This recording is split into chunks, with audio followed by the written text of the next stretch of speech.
شعیب علیہ السلام جی قوم سے مایوس نہیں ہو رہے، جی انہیں یہ پیغام دے رہے ہیں جی کہ دیکھو استغفار کرو ہاں اور توبہ کرو جی اللہ سے۔ جی اللہ اکبر۔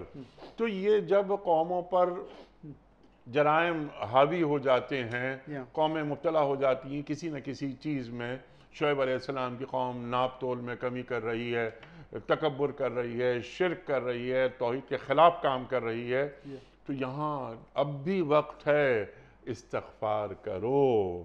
اللہ اکبر۔ نوح علیہ السلام بھی یہ بات فرما یا رہے تھے، ارشاد فرمائیے۔ یا قوم استغفروا ربکم انہ کان غفارا اللہ اکبر۔ یرسل السماء علیکم مدرارا اللہ اکبر۔ ویزدکم باموال وبنین۔ آپ نے تمہید میں فرمایا تھا کہ یہ سوال اٹھائیں گے کہ استغفار میں اور توبہ میں کیا فرق ہے، ہے؟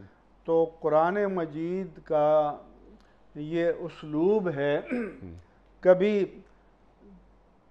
تعمیم کے بعد تخصیص ہوتی ہے۔ قُلْ مَنْ كَانَ عَدُوًّا لِلَّهِ وَلِمَلَائِكَتِهِ وَلِجِبْرِيلَ۔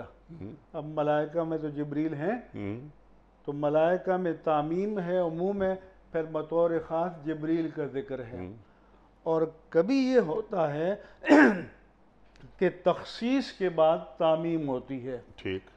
تو استغفار اور توبہ میں معنوی اشتراک بھی ہے، لیکن توبہ میں عموم ہے، ایک جامعیت ہے، اور یہ ایک پورے ذہنی اور فکری عمل کا نام ہے۔